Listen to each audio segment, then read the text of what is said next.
Hey everybody, welcome to another Polars tutorial. Today I'm going to be talking about generating cross-tabulations, custom cross-tabulations in Polars that are very easy to read and interpret and put together. Namely, in any data science project I'm working on, I find cross-tabulations, namely cross-tabulations that are really easy to look at and analyze, to be really, really important just for analytical purposes, as well as things like validating that certain consistency within the data are being met. And one of the things I noticed when I got into pandas, when I got into polars, is that there really isn't a good way to make cross tabulations where the variables are oriented horizontally instead of, having a variable in the x-axis and the y-axis, and then when you try to get more than two variables in those cross tabulations, everything starts getting really jumbled and hard to look at all of a sudden.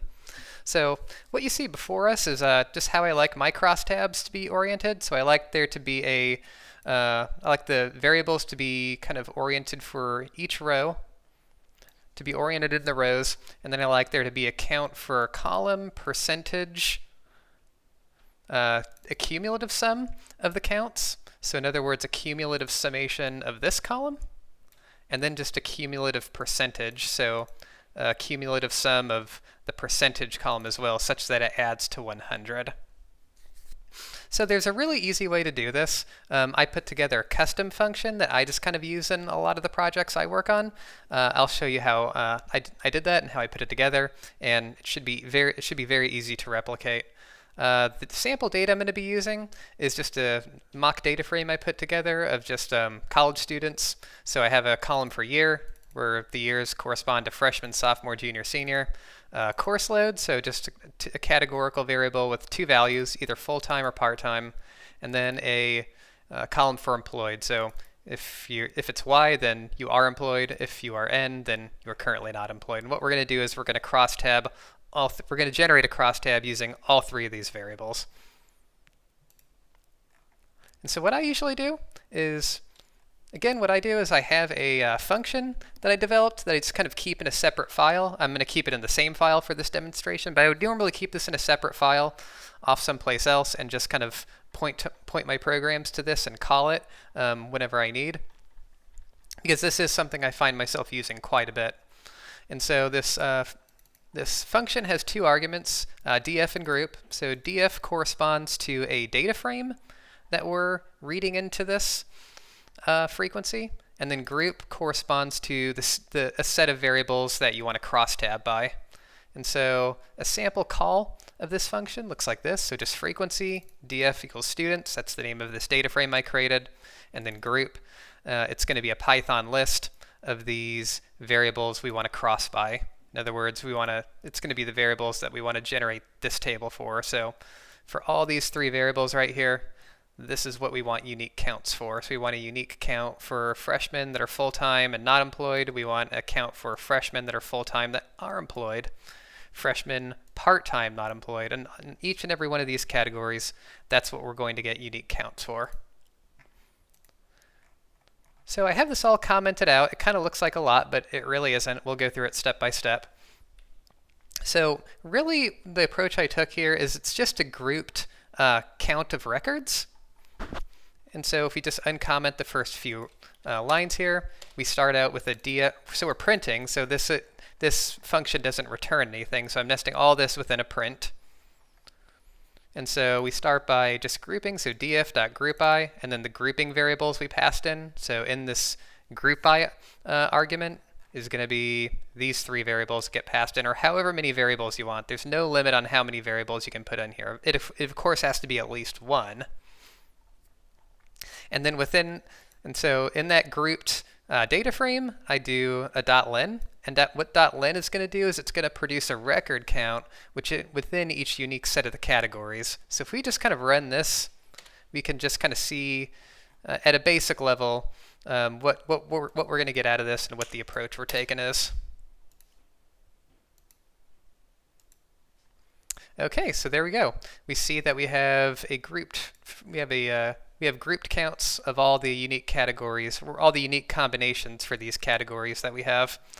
and our column is called .len, which is perfectly fine. So if this is all you wanted, that's really all you would need to do. You might not even need a function because like .groupIlen is kind of just so easy to produce, but I like there to be some extra information in this, and just to make the output a little bit more informative too. I also, I'm in the line of work where I end up sharing a lot of tables with my coworkers, so when you have that level of collaboration, it's good to have your tables be as informative as possible. So the next thing I do is I sort, because right now these are not in any particular sorted order. So I sort by the group, and that should just kind of give us a little bit more logical consistency with these. Okay, so there we go. So now the freshmen come first, the sophomore comes second, so on and so forth.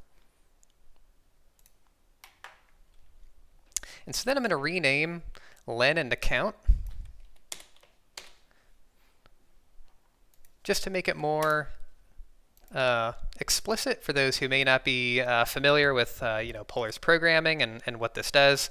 That way when they see this count, they know exactly what it is they're looking at, hopefully. And so next I want to get a column of percent and cumulative sum. And to do that, since we want to add columns, we need to pass this into a withColumns argument, or a withColumns method, since we want to add columns to our data frame. Whoops.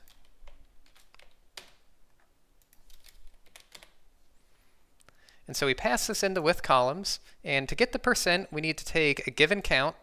So for example, just this 3 right here, and we need to divide this 3 by the number of records in here. So I think there's 37 records in here, yeah. And then multiply that by 100. So yeah, so percent is equal to the count divided by the sum of the count column, and then we take the result of that division and we multiply it by 100. And so doing that just by method chaining is very easy to do. So we start with plcall and just point to count. We then do trueDiv by the sum of the count column, and then we multiply that by this percent right here.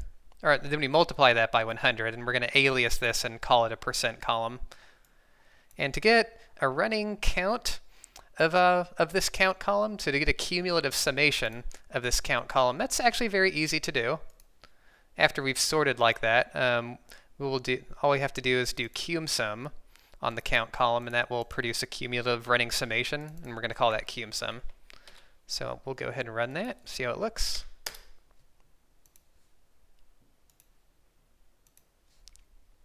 And there we go. So the cumSum adds up to 37, which corresponds to the number of records in our data frame, which is exactly what we want. And so finally, we also want a running summation or a cumulative sum of this percent too, with the idea being that it's going to be a cumulative summation, and the last record in there is going to add up to 100. That's the last piece of information that I like in any cross-tabulation or table that I generate. And so to do that, and so since we have to do this on percent, since it's a derived column, we created this column right here in this withColumn statement. Because Polars has something called simultaneous execution, it means this column and this column are created at the exact same time. We can't create a new column within this withColumn statement that isn't already present on input. So if we wanted to create a variable with a derived variable from this step, we need to send this to another withColumn statement, which is no big deal. So we pass this to another withColumn statement, and to get a cumulative percentage, it's very easy. We just do plcall and then percent this time, and we do a cumSum on that. And I'm going to call this cum_percentage. And that should be all there is to it. So we will run this. And notice how I don't have any return in this function. That's because this function doesn't return anything. It's just printed output, which is perfectly okay in Python. We don't have to specify that it's a void function or anything. So there we go, cumulative percentage, and it adds up to 100, which is exactly what we want. Okay, guys, so that's how you generate really good looking, horizontally oriented crosstabs using as many variables as you want. So what's so great about this function here is that there's no preset number of variables you can pass in. You can pass in as many as you want because it is just a grouped count. Of course, you do have to pass in just at least one. But so that's how I do it. I found this very important in my work. So hopefully this is helpful to you guys. And if you have any questions about crosstabs or cross-tabulation in general in polars, or if you have another way to do it, I'd be happy to hear about it in the comments. Thank you so much, and thanks for watching.